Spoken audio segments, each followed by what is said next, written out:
Interview with a Van Lifer. Written and narrated by M.K. Williams. Text copyright 2022. Audio copyright 2023. All rights reserved. Thank you for listening to this audiobook. I'm furnishing it on YouTube for you to enjoy at no cost because I want people to listen to my stories, and I believe that they should be accessible. Please take a moment after listening to go to Goodreads or another book review platform like BookBub and leave a rating or review. This will help more readers and listeners discover this story as well as others in my collection. Thank you and enjoy. Interview with a Van Lifer. I see, I mumble as Ursula shows me the inverter nestled underneath the storage area in the back of the van. No matter how many times I've interviewed full-time nomads, I can't seem to get as excited as they do about their energy setups and water capacity. That's because I've never lived it. I've never relied on the exact wattage and gallons allotted in a finite space. I've never had to think about where the power comes from or where the water is sourced from. Not yet. Ursula beams with pride at the watt-hour capacity. Digital nomads need a reliable power source to keep their electric burners brewing coffee and their Wi-Fi hotspots hooked up so they can keep up with their posting schedule. Even after multiple encounters with van lifers, I still feel like these terms are a foreign language. Inverters, photovoltaic cells, it's lost on me. And most of the van lifer groupies too. Most are eager to see the well-designed compact living space and the breathtaking views. Each year the trend grows, with more newbies opting to try their hand at life on the road. The resale market for gently used camper vans is telling of how well it goes. Van life is not for the faint of heart. Constant repairs and creative solutions go hand in hand with the freedom this lifestyle affords. The first part of every interview with those who embrace van life usually focuses on their home on wheels. But that's not what I'm really here for, and neither are you. I only arrived at the park an hour before this extensive van tour. With my rental car parked and the sun still descending in the valley, I head out to the trail leading to the base of Yosemite Falls. A flat, paved walk. I give myself a few extra moments to enjoy the park before it is all lost to the darkness of night. The sun hits the water in the most spectacular way, the droplets like diamonds scattering to the wind. Thinking of my interviewees and their unique predicament, I savored that sunset, every blinding facet of it. I didn't linger long. The gloaming is near. I return to my car, determined to be precisely on time. I rest against the driver's side door, staring at the neighboring van. Just as the sun dips below the valley, the last bit of orange gone from the sky, the door to the van slides open, and two people step out onto the gravel. The sky is a light purple, gradually darkening, imperceptibly marching towards brown into black. I knew they would be disarmingly beautiful. I had seen their photos online, but I half expected them to look a little worse for the wear, a little rough around the edges, like we all do in real life. I expected them to be like any other human whose curated social media feed is only beautiful photos, and real life is a 10% dip at best. No, they look perfect as ever. Not that looks matter, but then again, yes, they do. Ursula's strawberry blonde hair is braided into a clean plait, set against her fleece jacket. She looks like she's designed her style to mimic Taylor Swift's Evermore album cover, although she cultivated her signature look decades before Swift was born. Peter wears a faded black t-shirt with the signature Climate Change Bites logo used by the pair on their blog and social media. The design, a set of fangs about to bite into the earth, looks reminiscent of a 90s grunge rock band logo. Peter's long black hair sticks out at the top. It adds to the look. His hairstyle has been more fluid, changing with the decades, according to a post in August 2021 showing his style evolution. His long locks of the 70s were shorn and buzzed and regrown. The pictures in their camper tell the story of many lives lived in their years, different eras and styles, but the two of them never change. Yes, my interview was with Peter and Ursula. The Peter and Ursula.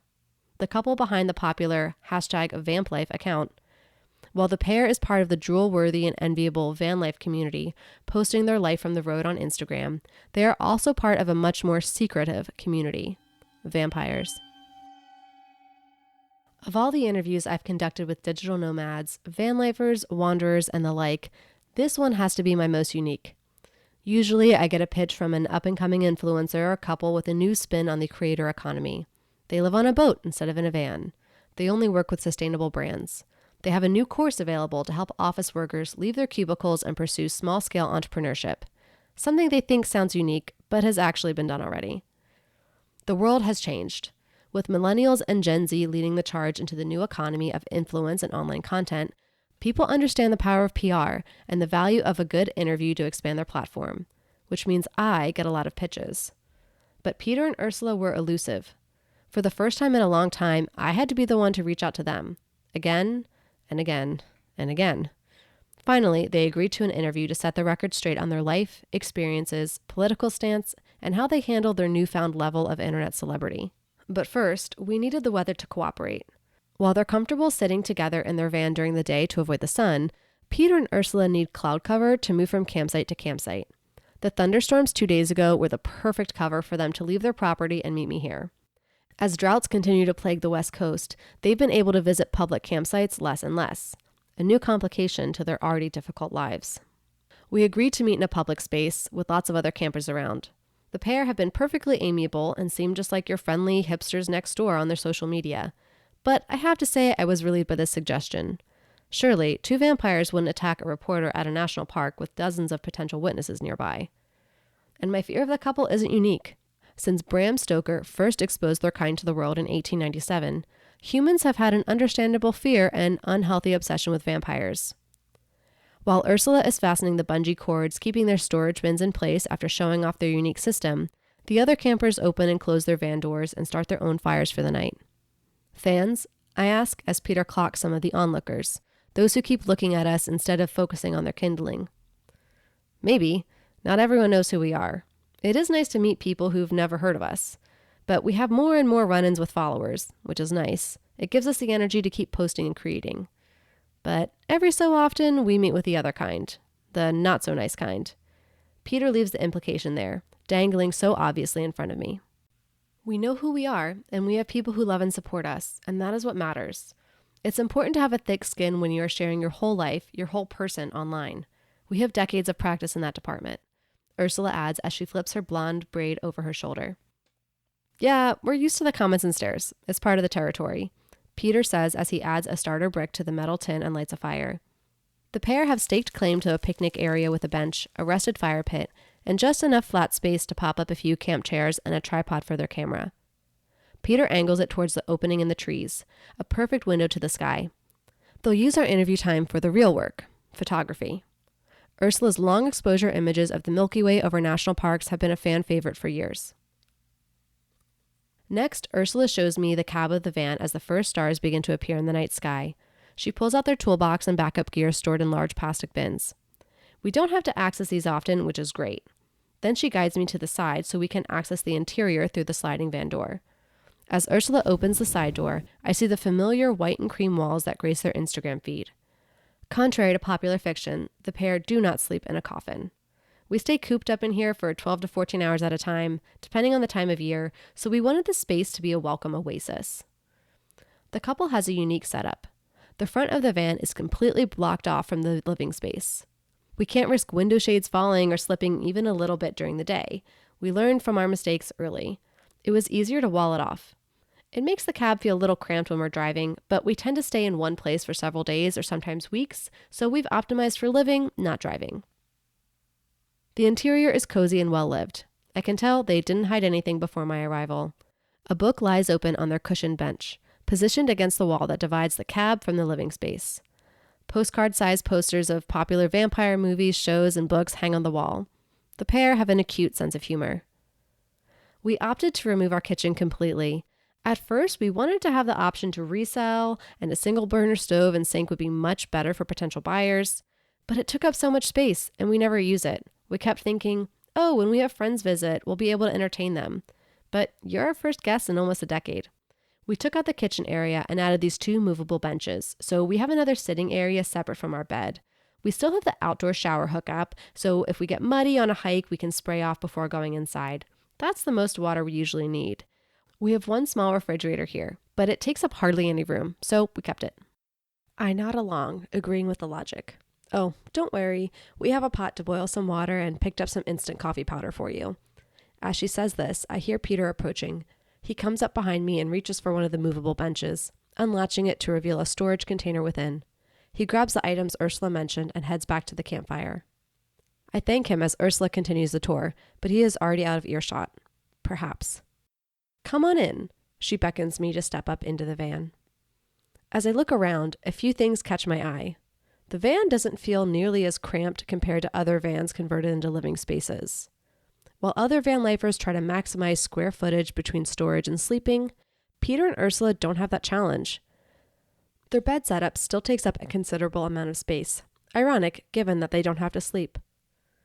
We thought about removing the bed completely a few years back. About the same time, we realized that the one thing we really needed that we weren't getting was quiet time. Time for our brains to just stop. We kept the bed and started a meditation practice.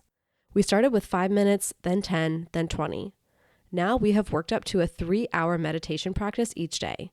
It gives us time to process this lifetime of brain matter, all these thoughts. The pair have the luxury of that time. Trapped inside while the sun is up, they can meditate and still run their multiple online businesses all day before escaping to the great outdoors each evening. It turns out that decades of not sleeping is bad for you, even if you're a vampire. We've done our best work since we started slowing down and taking time to think, like really think. Ursula doesn't have to point out the next element to me. It is obvious immediately. There are no windows. We have a double layer setup surrounding the entire living space, so there is no potential seams where daylight could leak in. We also have a security setup with video to see if anyone is trying to breach the van during the day. In addition to our sponsor, Super Secure, which we advertise, we have some redundancies. We trust Super Secure, but if people know the system, then they can try to hack it, and we have to have a backup. We can't risk these doors opening in the daylight or someone hotwiring the cab and driving away with us in the back.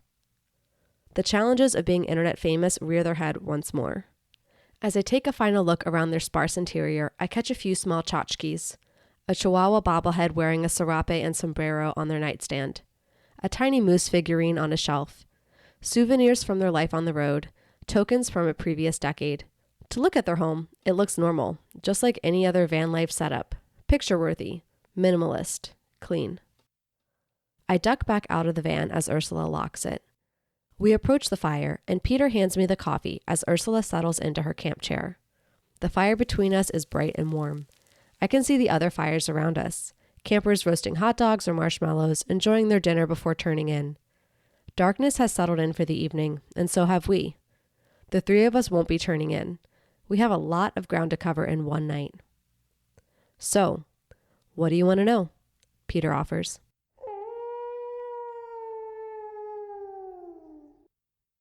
With that beginning, I dive into my questions. How did this all start? I let them decide what I'm referring to. Their online presence, their vampire life, or their penchant for living in a van. They elect the final option. Well, we had a little bit of money saved up and we knew we needed a break from the city, Ursula starts. San Francisco in the 1970s is different from today in many ways, but it is also the same. With the proximity to Muir Woods National Monument, the pair elected to make it a weekend habit to retreat to the woods, to commune with nature, to escape into the trees. Even when the weather was San Francisco summer cold, we would go. We'd pack up first thing after work on Fridays and regretfully drive back on Sunday evenings. We had started to talk about longer trips and made a plan to do a summer-long sabbatical. Ursula looks at Peter at this point, waiting for some unspoken signal. Whatever it is, I didn't catch it. With a sigh, Ursula continues. We decided to take Memorial Day weekend to go to Yosemite. We knew it would be crowded, but we wanted to do a longer trip in the van to see if we would actually like it. We elected to stay at Mariposa Grove among the beautiful towering trees. We figured it would be a little less busy than this part of the park. She gestures to the darkness around us with her hand. That's when it happened. Peter cut in abruptly. His voice contains hints of anger, the menacing call that so many have written about, the predatory purr of a vampire. The pair sit silently for a moment, reverent. I realize what they're referring to. That's when it happened. As in, when they became vampires. They both stare ahead at the fire between us, as if they are watching a replay of this moment on an invisible screen. I shift in my camp chair.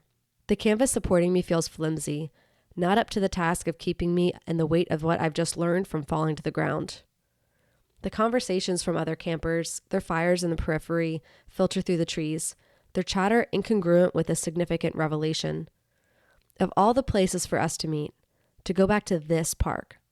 An entirely different section, but very close to the scene of the crime. We don't go to Mariposa Grove anymore.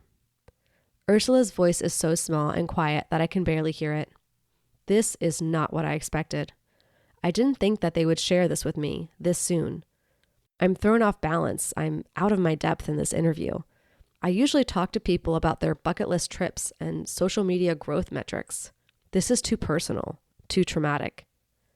I clear my throat, buying another moment. I would expect not, my pathetic answer. I might have guessed it. Their previous posts on social media seem to indicate a special connection to Yosemite, a kinship, a complicated familial relationship. They've never talked about their transformation before, not on any of their channels. Based on their comments this evening, I now know they were born into their vampiric life in Yosemite. Fitting, as the origin of the park's name is from the Miwok tribe who originally lived in the valley before the Mariposa Battalion forced them off their land. The word means one who kills. Perhaps the Miwok had an encounter with the vampire who infected Peter and Ursula, but this is just speculation on my part. Our maker was little help, Ursula adds, her tone changing as she refocuses the conversation. He was as old as the trees in Mariposa Grove, barely lucid. We had to figure most of this out on our own. Some we knew from legends, but there is so much more that they don't even touch. It shifted our plans pretty quickly. Peter continues with a sharpness to his words that hadn't been there before. The intensity reminds me that he is more than human, more than my weak frame could ever be. Our sabbatical from work started then and there. The virus was very painful, and we took months to recover, although no one ever fully recovers from it. He gestures to his body as he says this. This has been proven scientifically. Dr. Anders Rice out of Germany has been researching and publishing his findings on vampires and the vampiric germ. And with good reason. Dr. Rice was infected 2 centuries ago. The inspiration for at least one fictional vampire MD, this vamp doc has focused his efforts on helping his own kind. In his Nobel-winning research from 2018, he asserted that the vampiric virus works much like HIV. Many are familiar with the mechanism that turns HIV into AIDS. The vampiric virus works the same way. The virus attacks multiple systems and effectively leads to a full-blown acquired syndrome in the host body. Are you hopeful that Dr. Rice will be able to find a cure? I ask. After all, the pair have highlighted how difficult their predicament is in their videos and blogs. With the limitations on them, who wouldn't want to return to quote-unquote normal? We're not holding our breath, Peter says. He catches himself in this colloquialism and laughs. Even if we were breathing. He pauses for me to appreciate the dark humor. This is a full-body syndrome. If he can find ways to mitigate some of the worst symptoms, we'll be happy with that. Viruses aren't cured, they're treated. We know that. We don't have daydreams of a return to our old lives. Peter speaks firmly about this, and Ursula reaches out for his hand. I can see this is something they would want, the longing in their eyes. But they have accepted this lot in life. I'm meeting them after they have long passed the different stages of grief, the mourning for their mortal lives. They didn't ask for this virus, but here they are, advocating for their kind. What about a vaccine? I prod. Dr. Rice's latest research has focused on the origins of the vampiric strain. The virus seems to have begun millennia ago, perhaps before the Common Era, perhaps even further back than that. As we have all become armchair and social media virologists in recent years, you may be able to follow his latest work more easily than if he had published a decade ago. Rice has worked with the most senior vampires he can find to test their blood. Getting them to agree to meet with me was incredibly difficult, but I appealed to their vanity. Rice lamented in his recent book, Bloodline, mapping the origins of the vampiric germ to foresee the future of coexistence. Studying the blood from vampires created 500 years ago, we can see how the virus has mutated compared to those of the newer vampires. It appears that, like any virus, it has evolved to survive. Originally, it may have been airborne, spreading through tribes and hamlets, eradicating the population, and leaving the remaining vampires to starve with no blood to feed on, or to continue to the next town and infect more. But the virus had to evolve to be less lethal to survive. The virus mutations and variants eventually morphed into what we commonly know today as the vampire germ. The virus must be spread through a direct intravenous fluid transfer, a bite into a major blood vessel. With a less transmissible disease, the host can feed and control how many companions they create. This keeps competition for warm blood low. Dr. Rice's concern is that as new layers of permafrost thaw and ice melt, releasing water and other captured particles, the original vampiric strain could reappear. The clock is ticking to find a vaccine for those who want to protect themselves against it. But immortality is an alluring symptom, or at least that is what the fantasy novels sell us.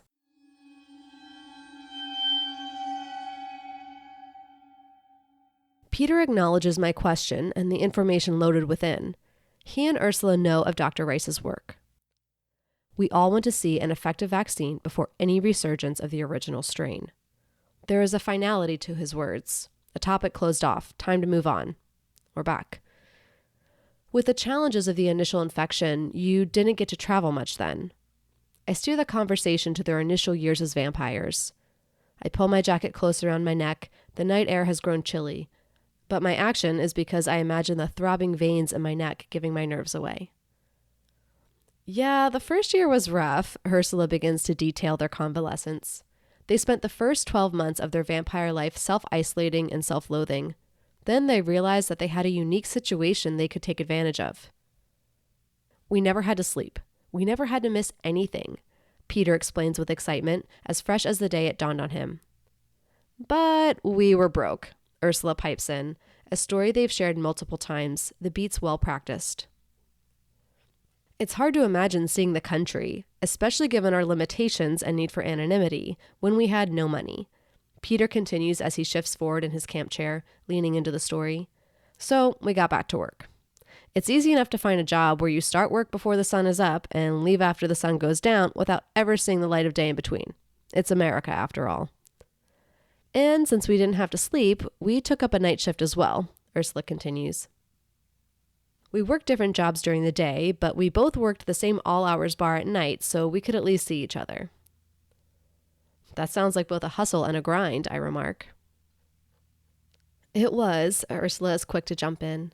We would never try it again now. We did this for years and saved up quite a bit. After the first round of this, we spent it all. Slowly on our first big trip down to Central America. After that, we had to go back to the double shift work to be able to afford to travel again. We realized we were better off investing it. And invest they did. Instead of keeping all their take-home pay in cash, they split it. Half to funnel into their next trip and the rest into investments. To hear Peter and Ursula tell it, this is the first true misconception about vampires propagated by popular fiction. So many storybook and movie vampires are independently wealthy. I guess that helps with the plot. They never have to work. Who doesn't want that fantasy? But the truth is, most of us only have been able to find honest work in the online marketplace in the past decade or so. Many are scraping by, living as animals. We have the least ability to provide for ourselves and the longest horizon to stretch our means for. We'll live forever. That's an awfully long time to fund our shelter, clothing, travel, etc.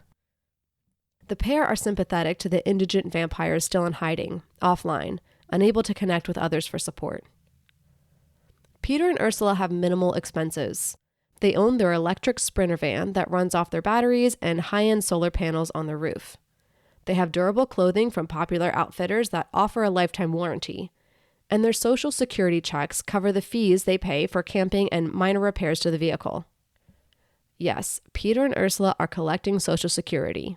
Peter is 70 and Ursula turned 68 this month, even though neither has aged a day since they were changed in 1977. Peter has also mastered the art of investing with what he calls a forget-it strategy. I put the money in an index fund and then I forget about it. Every so often I'll check and yep, there's more of it. We'll let it run and don't plan to draw down on anything for a long time. While neither discloses their full net worth, Peter says they aren't worried about running out at this point. We're going to be around a long time, and we've already seen inflation cut into our nest egg. But the beauty of compounding interest is that with enough time, your money just keeps growing. Time is what we have. And what they do elect to spend their money on now is influence. The pair have made it clear that they intend to put their money where their mouth is regarding their political agenda. Yes, they have an agenda, don't we all? Except they have a captivated following and the financial means to influence political change. Or at least, that is what they're hoping for. We've lived long enough to see the climate problem get kicked down to the next generation twice. And we as a society just keep trying to kick it down to another. We're going to live through the consequences of climate inaction. Maybe we can't undo what has been done, but we can be better stewards of the land, of the sea. We can make better use of resources. We can get our act together so that the most vulnerable in society aren't literally underwater in a few years. The fire in Peter's voice crackles along with the actual fire before us, his eyes alight with passion. I hear the kindling pop before us. It calls all of our attention. The night is cool. I can feel the chill in my bones, but it is a blessing. No mosquitoes biting, even though I can hear the usual night sounds of bugs in the distance. Perhaps my company is what is keeping all the critters, big and small, away. I want to follow Peter's opening to discuss their plans for climate action, but instead I stick to my list of planned questions. With all that money, where did you go? I ask, eager to venture back to familiar territory, epic road trips and enviable experiences. Border crossings are a little tricky, Peter says as he leans back in his camp chair. His lack of direct answer is telling. Ursula lets on a bit more as we chat about their trip south of the border in the late 70s and early 80s. The pair drove their VW bus all the way down to Costa Rica on the money they saved up from their first round of nonstop work. They trekked through cloud forests, scaled volcanoes, and swam with whale sharks. All nighttime activities they enjoyed by themselves. It was an epic adventure, but it couldn't last forever. And they haven't been back.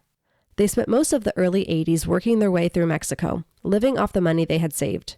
When it was all gone, they knew it was time to come back home. But the bus never made it back across the border. The thing most people don't realize is that getting into another country is kind of easy. Getting back into the U.S. is another story, Ursula explains. The border agent didn't accept our passports. At that point, we were in our late 30s, and our passports had not only expired, which was our fault for staying in Central America for so long, but we also looked exactly like our passport photos, when we should have looked a good 15 years older. Peter recalls this encounter, and his eyes seem to focus on whatever memory is swimming in his mind. I wonder if the bus is still in the impound lot in the Tijuana crossing, Ursula asks with a bit of a laugh, trying to make light of this story. Without valid passports, they can't legally cross in and out of the United States, which doesn't mean that they haven't crossed on foot. They never specified how they got back into the U.S. in this situation. They certainly couldn't admit it to me, a journalist, or online to their worldwide base of fans. This is just another complication the two have to endure. Their birth certificates are valid and real, but try telling that to the Social Security Administration. When they went in to file paperwork, Peter had to show their Instagram page to the clerk for her to believe them. As we get older and older, the people who knew us before are getting older too. Soon, no one will be alive who knew us before we were infected. There are only evidence that we're telling the truth. Meeting with you and seeing others in person, once people see us, they can believe us. But nothing like an old friend to help confirm it too. Ursula offers a solution to the challenge of how they can validate their age. We realized upon our return that getting our jobs back was going to be tough. We were pushing 40, but still looked 25. It wasn't a huge stretch, but it raised a few eyebrows. We knew we would need to focus on self-employment, but it wasn't like it is today. Anyone with a smartphone can start posting, creating content, and if they know the algorithms, start making money online. In the 80s, that wasn't so easy for us. We did a lot of under-the-table work. Lots of little cantinas up and down the Pacific coast would pay good money for waiting and busing and didn't blink when we asked for cash. It helps that we are pale. We know many would have sent us packing if we had darker skin. Ursula chimes in here. We can't tell you how happy we were when the internet came about. It was like a whole new world opened up for us. We started learning HTML and built websites for hire. We started selling stuff on eBay. We could work anywhere and at any time. After the second stint of round-the-clock working, the duo realized they needed a better way to earn money, one that wasn't so demanding and draining. Through the end of the 80s and into the 90s, they spent winters in Alaska enjoying the wonders of the Northern Lights. They started a photo tour company, a nighttime gig, guiding tourists to the perfect spot to capture the aurora borealis. They shared tips on how to capture the lights through longer lens exposures and which settings resulted in the smoothest images. The pair began to post on a Web 1.0 blog their tips and photography forecasts for which area had the best chance of catching the lights. No one suspected a thing. Night sky images were their thing. But eventually, all influencers have to face the camera, a risky proposition for two people passing as humans in a culture that demonizes vampires. Even with their current status as pseudo-celebrities, I can see that old habits die hard. They restrain their smiles, the two very intentional about how much tooth they expose. But a laugh from Peter reveals the long canines. A moment when Ursula is deep in her story, she lets her guard down and her gums show. The mask slips a bit, and I can see the evidence with my own eyes. They are vampires. And for all their talk of financial scrimping and hustling, it is clear that they don't need money. They need blood. I can't avoid the question. It is the one thing everyone knows about vampires. They feed on blood. So how have the pair survived for decades? Are they killers? Murderers, as their critics claim? The answer they gave was comically simple. True to their hippie roots, Peter and Ursula work with small, sustainable farms up and down the Pacific coast for their nutritional needs. Most butchers know that letting the animal bleed after they are slaughtered takes time, and the blood has to go somewhere. It has to be cleaned up. When we are in the area, we let these farmers know, and they give us a call when they have an animal they are about to kill. We take care of the bloody part, and, well, the killing part for them. But we only work with farmers who are committed to an organic and sustainable operation, Ursula explains. Sure, we could feed off the CAFOs in the Midwest, but it doesn't jive with our ethics. Peter refers to the concentrated animal feeding operations where animals are kept in groups of 1,000 or more to make feeding more efficient for mass-scale farming initiatives. One of many environmental blights they call out on their blog. The blood is necessary for their diet, but they only need to feed on a whole steer once or twice a month. Both Peter and Ursula take iron supplements. Hyperanemia vampiraxis is the official diagnosis, although their symptoms aren't solely caused by a severe lack of iron. Their teeth, their skin, ageless bodies, and no longer requiring sleep are inexplicable. Their extreme intolerance to sunlight is another element of the living myth. Have you ever tried stepping into the sun? I asked casually. No, but if the roles were reversed, would you risk it? It's like me asking if you would jump out of a plane without a parachute. Maybe you'll bounce. Peter responds with a dare. I get it. And the blood donations, you don't feel guilty about that? Those leaders could have gone to save lives, I inquire. The couple has instructions on their website where fans and followers can donate to their private blood bank.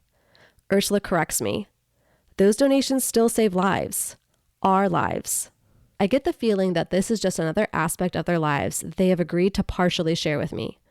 More secrets that they can't reveal. The two assert that they are law-abiding citizens. They aren't hurting anyone. But there are some questions they are too skillfully sidestepping for me to ignore. How did they survive all those years before this farm arrangement?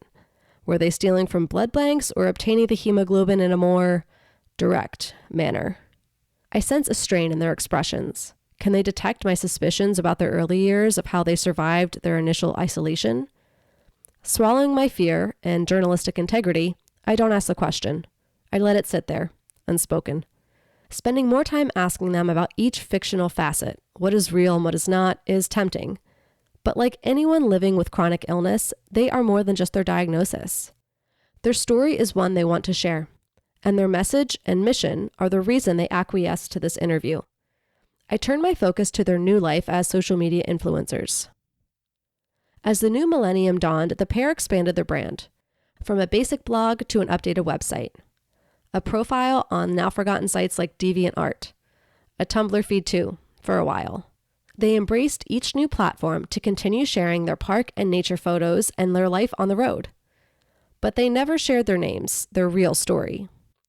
As Facebook and Instagram came on the scene, they adapted once more, their cache of images finding a new home for a new generation. So when did you decide to go public? They had been living online for almost 2 decades before facing the camera. The pair only announced their vampirism to the world 12 months ago after growing their following online for years. Their first post to Instagram in 2013 under the handle Peter and Ursula Pics was of the Milky Way over Death Valley. The night sky photos and day in the van life stills of posters on the wall and books in their van gave followers the escape they wanted.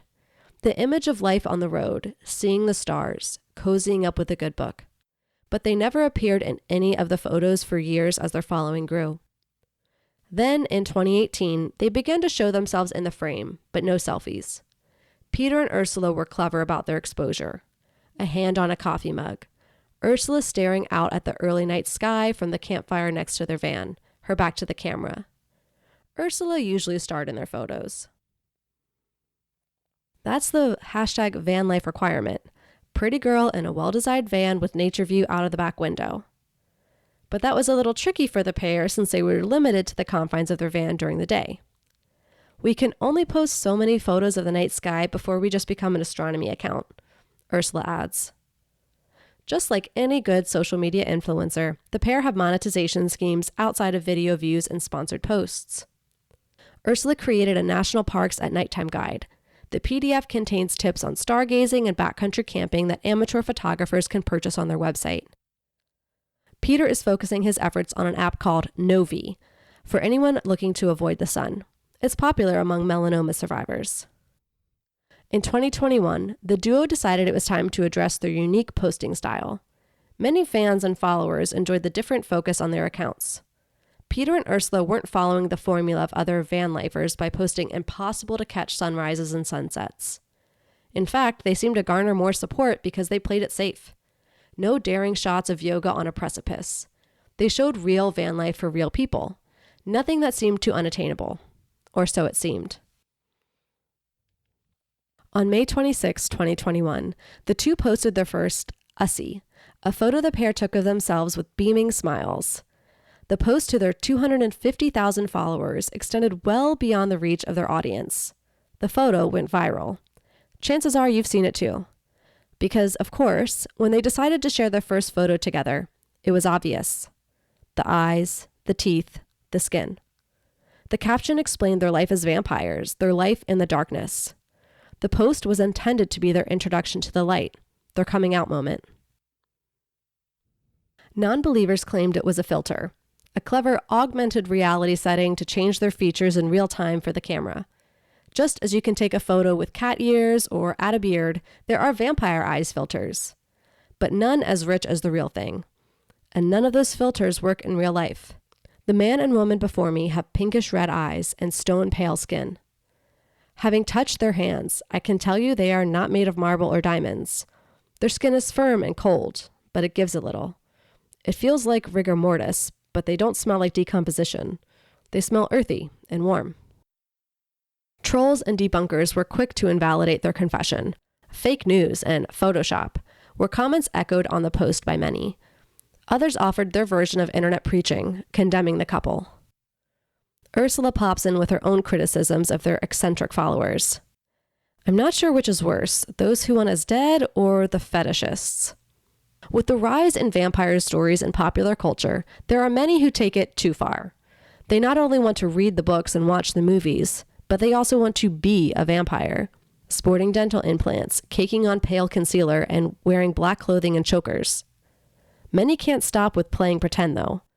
We get a dozen DMs a week asking us to suck their blood.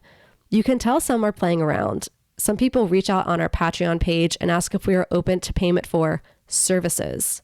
Some leave it open-ended. Others are more specific. They want this infection, this virus. Ursula sneers as she recounts this. Or a threesome or orgy, Peter adds in, clearly not amused. We didn't care for that nonsense when we lived through the 70s. We certainly are not here for it now. And then it hits me that even though the man I'm looking at by all appearances is younger than me, a Gen Z hipster with a man bun and a thriving horde of followers on social media, he is the same age as my grandfather. It didn't help when they cast the handsome A-listers in the movies. Ursula rolls her eyes. We have learned to click delete on the gross comments and move on. The two have been on the receiving end of a lot of attention. With it comes all kinds of kinds, as they say. They get the religious fanatics who send them crosses and garlic. I guess they want us to die, and it is the least menacing way for them to say it? Ursula rolls her eyes. Neither the cross nor the garlic physically affects the couple, but the threat remains. It's like they don't want to say you should die, but they don't have the guts to actually say it. So they send a cross and get to pretend that they are trying to save us. No, we got the message loud and clear. You thought it would kill us as soon as we opened the package. Not very love thy neighbor, now is it? Peter rests a hand on Ursula's shoulder as she recounts this, calming the anger in her voice. Peter and Ursula have taken to donating the crosses they receive. Someone needs them. For people out there really hurting and suffering who need a guide, who need hope, who need meaning, the church can help them get on their feet. There are good people out there who want to help, and they happen to be Christian. The ones who go around shouting that they are followers of Christ, but want to see us dead, want to see anyone who doesn't look like them or act like them dead, they aren't Christians. No equivocating, no apologizing for their critics. Peter and Ursula seem to have transcended above this human habit, as though the vampiric virus has erased all quibbling from their thought process, their opinions fixed and clear. One human trait they haven't been able to shake is anxiety.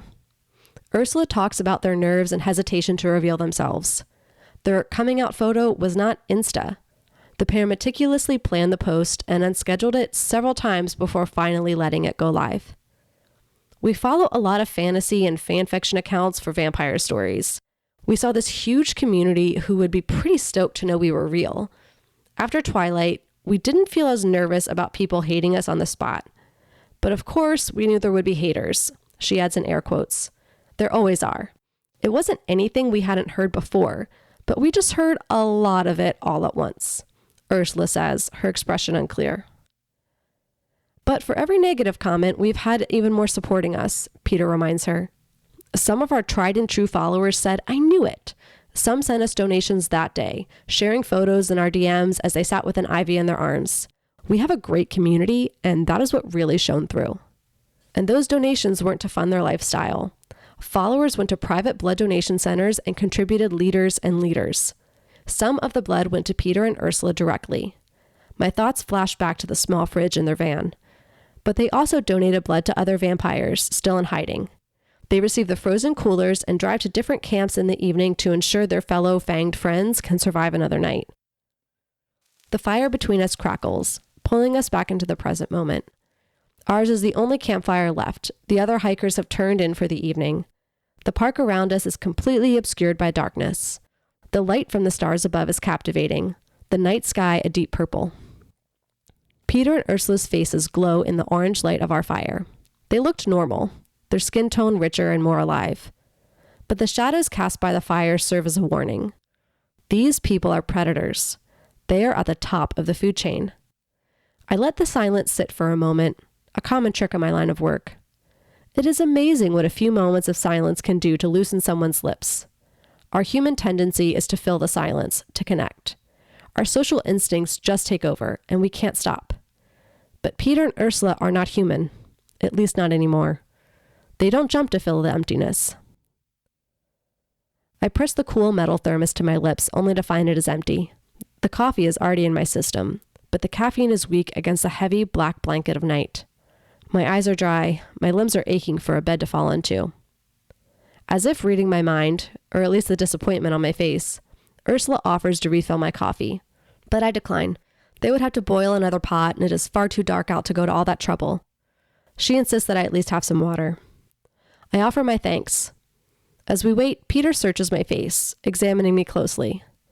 In all my years, I have never been the one under such scrutiny in an interview. Tell me about your life, Peter begins just as Ursula pops back with a full mug of water. Using this as an opportunity to gather my thoughts and prepare a response, I take a sip. Too big a sip. I nearly cough out the excess.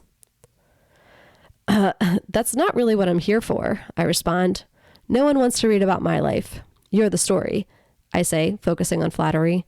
Something everyone is susceptible to. Almost everyone. But we have all night, and after all, you're the first to interview a vampire. A real one. Not a book or movie one. Peter jokes with a smile.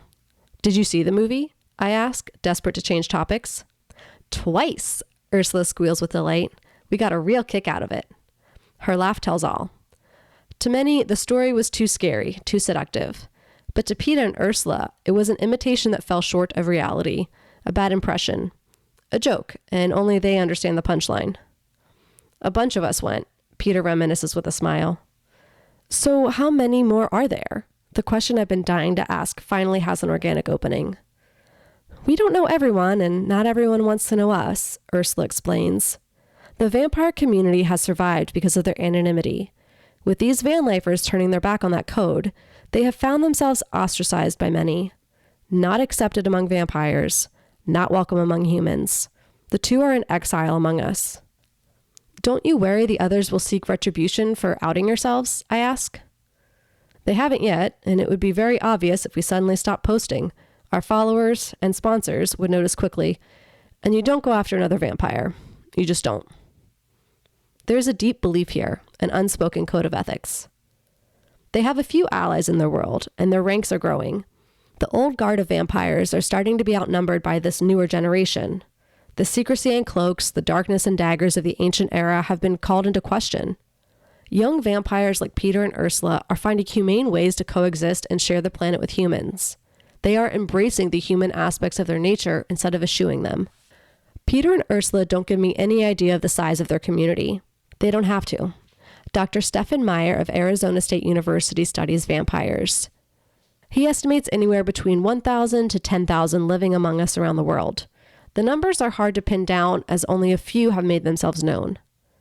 Other out vampires include an LA-based DJ and a few who started a co-housing network in Canada and live in a commune-style compound. The rest have kept their secret, kept hidden. But for those few brave ones to go first, they are blazing a trail for others. The tides are turning within the vampire community, and that can have implications for the rest of us. Meyer recently released their findings on what he has named coven collapse disorder. As social anthropologist, Dr. Meyer has one question driving their research. What happens when a vampire doesn't have anyone they are accountable to? In a recent television interview, Meyer explained the origin of his research and subsequent findings.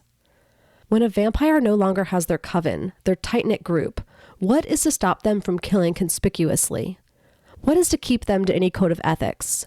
As we began to hear more and more about vampires coming out and doing so as solitary units, the growing concern was that the isolation associated with that lifestyle would lead to an entire collapse of the vampire society. We must remember that, at their core, vampires are humans. Our species is a social one, and we need connection on a primal level. Most of what we know about kinship among vampires is that the person who infects the host is considered the master over the new vampire. This kind of dependent relationship can turn very toxic, Meyer explains. The initial research led him and his team to the dawn of the internet, and their original hypothesis was that the vampires who abandoned their covens were finding a new network through the internet. But as their research soon identified, the availability of online connections led vampires to leave their makers, their masters, and strike out on their own. These individuals were suddenly free from the person who created them. They could find connection with other vampires, which was a very freeing moment for them. Peter and Ursula are cited in Meyer's research as they have helped foster vampires around the world. Ursula tells me about her work with new vampires. Scared and afraid and unsure of what to do next, she does video calls and counsels them. I couldn't find this information anywhere online, I remark as she tells me some of her advice. You won't, Ursula says. There is the web, and then the dark web, and then there is the vampire web, she explains. A network of people like them, other vampires. Now they can find each other. Meyer explains this new social network in his book, When Covens Collapse. The availability of foster masters online has allowed new vampires to come to terms with their new identity and disorder. Sometimes they have hard questions about their symptoms. Other times they just want tips on what to do to pass the time. The concept of the maker being the master is starting to dissolve. Meyer cautions that this could lead some of the elder vampires to go on a rampage of creating and abandoning new vampires out of spite. But so far, that doesn't appear to be happening. While Meyer wants to help catalog and identify the true vampire population to understand the growth and demographic shifts, he is also aware that many do not want to be documented in any way. This is especially true given the rhetoric floating in Congress about an official vampire registration mandate. Speaking of not everyone wanting to know you, do you worry about the current public discourse around vampire identification? While Peter and Ursula have a political agenda, there are plenty of others in Congress who have their own. A junior senator out of Florida and a first-time congresswoman from Georgia have both put forth a bill that could create vamp camps. Both campaigned on a vampire registration and relocation plan, among other things. They say we are monsters, that we're murderers. Humans without the vampiric virus are murderers too, but they aren't incarcerated until they are found guilty, until after they've committed a crime. Ursula's passion and fire are present, the reds of her eyes widening. The proposed relocation camps are eerily familiar to the Japanese internment camps of the World War II era. Another stain on a country with a long history of persecuting anyone who doesn't fit the Anglo-Saxon ideal. Yeah, Georgia and Florida are carrying the flag on that one, Peter sighs as he considers a scenario. As if any of us would want to be in either of those states, Ursula chimes in. But of course, any federal legislation would apply to Peter and Ursula anywhere they are in the country, one they can't legally leave without a valid passport and visa. We're optimistic that any proposed legislation won't get the vote. Peter's words tell me one thing, but his voice lacks confidence. We are honest people. We don't break the law. We don't hurt people. We want to live above board, out of the shadows. We lost a lot of friends in our community when we came out. He pauses, censoring himself. We're supposed to stay anonymous. The term coven implies more than an assumed family group. It is also meant to be secret, hidden, Peter explains. But now we can make our coven with other vampires around the world. We connect with them online at any time. And we have a beautiful family of fellow van lifers, humans, who are just as environmentally minded as us. A true budding politician, Peter has turned the topic back to his cause. Do you worry your message will get lost in your identity, I ask? People only see and hear one thing when they look at you. Identity politics, Peter groans, because my very nature has now become a political statement instead of a state of being. Look, it shouldn't have to be a this side or that when it comes to our planet. We have to live here. There is no alternative. Sticking our head in the sand or rehashing the same political issues once law is set is theater, bread and circuses, and none of it gets any of us, humans and vampire alike, closer to a solution for our planet. Does the proposed vampire legislation give you any pause about your political ambitions? I ask. No, Peter and Ursula say in unison. An owl calls out in the distance. The sound gives us all a moment to pause. I can see the couple across the fire from me are agitated. They sit with their anger for a moment. I can see the exact moment they control their emotions again. Their faces relax and their shoulders descend. Ursula leans back into her camp chair. I hear more animal noises in the offing. The park's still very much alive and awake at night. I sip on my water, preparing to ask my next questions, because there is still so much to cover, and the sun will be up in a few hours. Every van lifer eventually has to answer the question, what happens when you hit the end of the road, when your journey ends? It should be a beautiful conclusion to a transformative journey. For van lifers and travel influencers, it is a question of identity and income. What's next? Peter and Ursula have already reinvented themselves many times over, out of necessity and now out of a calling, a need for social justice. It is a tough position to be in, to be the apex predator, the link at the very top of the food chain, but having to remain silent, to have the power and strength to best any mere mortal in a match, but knowing that their fear would only drive them to dangerous actions. Vampires like Peter and Ursula are starting to speak out more, to demand more, to refuse to live in darkness. Choosing to be out is hard, but remaining hidden would have been so much harder, Ursula explains. I don't think we're asking for that much, to be seen, to be acknowledged, to have a government and policies that don't intentionally exclude us from participating in society. Ursula and Peter outline it well enough. At each phase of their journey, a new path has been barred. If you give someone no option but to become a criminal, an outlaw, then can you hold that against them? As a society, can we answer for whether we have created the monster? We're in an incredibly vulnerable situation. We have been since we got this virus. But with the changing climate, we have no way to predict if the sun will be blocked or not. And more days than not, it is out. The rains just aren't coming. We're running out of places to hide, to live. Peter explains, a line from one of his popular speeches about climate change that he uses often. The pair are no longer appeased by using their platform to show people how beautiful the world is. They are ready to confront people about how much of that beauty we are losing. Last summer, a few months after their big reveal, the pair posted an eerie photo. Midday in downtown San Francisco, the couple walked hand in hand. One of their cameras set up to capture them from behind. The image showed them standing under a deep red sky. You know it's getting bad when the wildfires in the summer are so intense, the smoke so thick, that we can go outside during the day. The sun is completely blocked by smoke. Peter refers to this event. Their faces were covered by gaiters, keeping them hidden from any bit of sunlight that might pierce the smoke. But small patches of skin were out and exposed. The devastation nearby gave them the opportunity to walk freely. This isn't how we envisioned stepping out in the day again, the caption started. Due to recent climate change events barring entrance to national parks and wiping out roadways, the two have purchased a permanent home. This could potentially end their van life adventure and their current income source. But picking one patch of land to settle on is a gamble too. What upheaval is waiting for each of us as the climate fully shifts into its new pattern? Which homes will be underwater or ash? We think our audience will follow us as we move to rehabbing a home. They want to see what we're doing, but we know there will be a big change and some people won't follow. It will take time to evolve our audience to come along with us. The change in their content is the least of their worries. They continue to speak out against all the ways in which the changing climate is affecting millions. For some, the drought is bankrupting farms, forcing them to move to find new careers. For others, they live in fear of flooding, knowing their time will be up soon.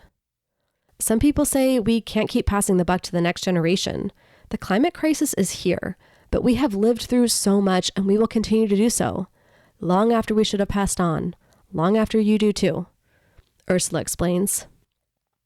The thought sends a shiver down my spine. I am mortal. They are not. We'll live through the consequences of an action now and a century from now. Your grandchildren will suffer in that world, and so will we, Peter adds. People think, oh, you're immortal, you can't die.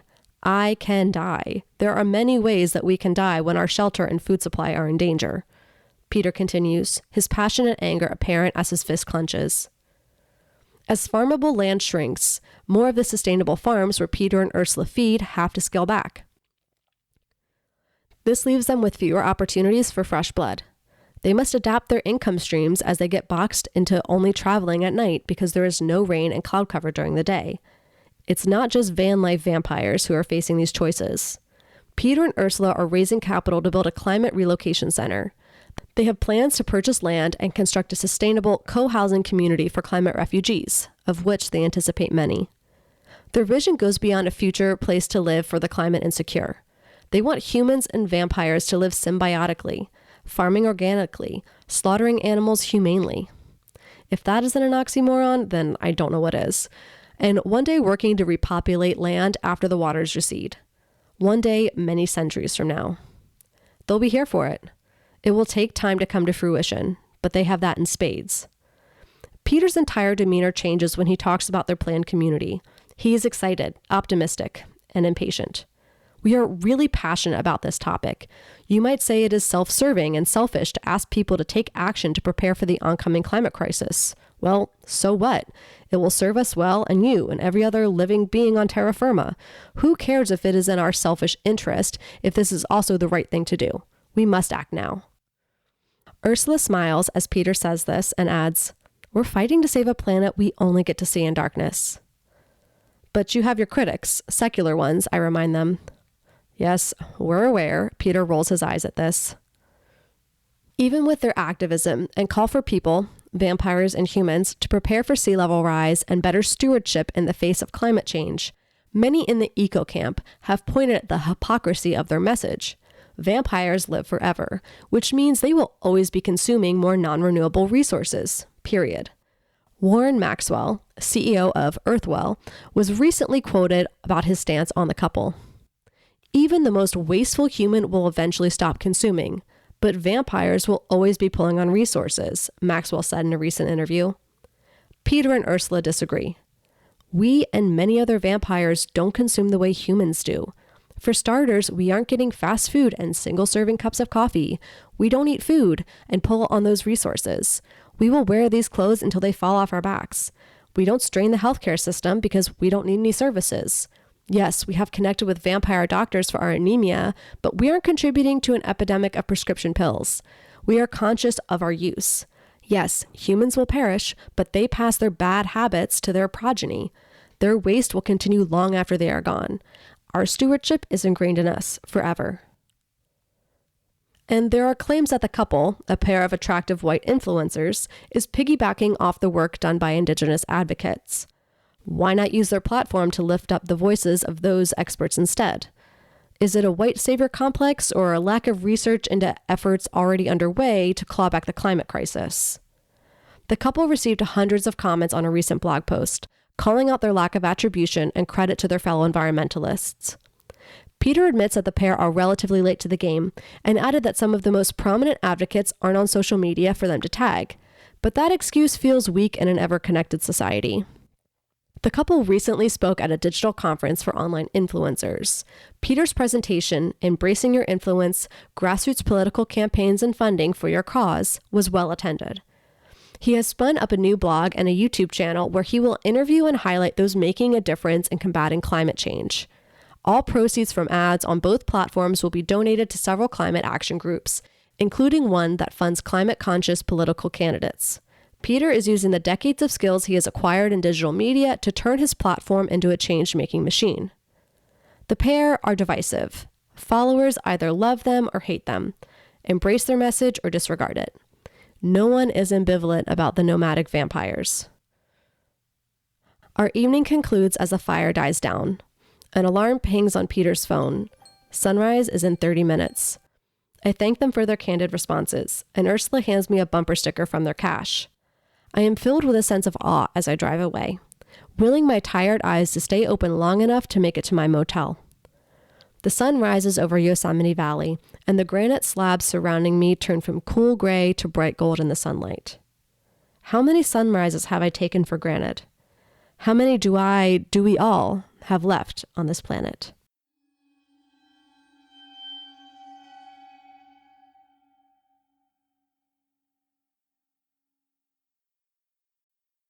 Acknowledgements. If you enjoyed this story, then please listen to this section as well. These are the people who helped to shape the story to make it what you hear today. First, I must thank Jason. My incredibly patient husband has been putting up with my crazy ideas for so long. He has learned how to decipher my brain. So when he sees the very first messy draft of each story, including this one, he can point out what isn't clear, what only makes sense in my brain. He interprets my misguided commas and punctuation. He is the reason why any of my work is coherent. Thank you. Next, I want to thank the people who helped to inspire this story. I tried to weave together several threads: climate chaos, social media influencers, van life, vampires. The initial inspiration from some of my favorite travel and van life channels, Mr. and Mrs. Adventure, Kara and Nate, and Eamon and Beck, started the idea for this story. And an offhand comment from my husband. Suddenly, I was playing with the idea that van lifer sounds a lot like vampire. And wouldn't it be interesting if there was a pair of vampires who also happened to be van lifers? Why would they choose such a living arrangement? What would their unique challenges be? I've read and enjoyed vampire stories. I tend to be a bit of an omnivorous reader, which is why I write without regard to genre. My understanding of vampires as complex characters came from Anne Rice and her sentimental Louis and Stephanie Meyer's band of vegetarian vampires. They humanized vampires in a way that made them fun to read and write.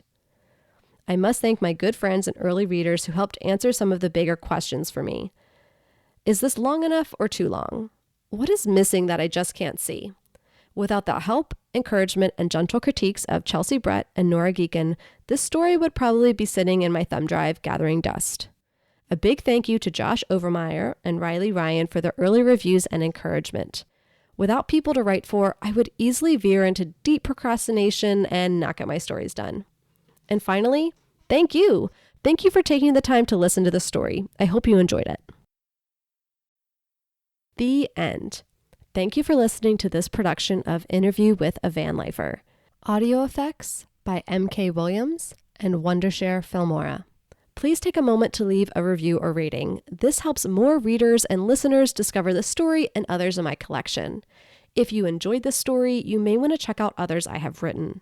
Escaping Avila Chase is another short story and is available anywhere you find great books or audiobooks.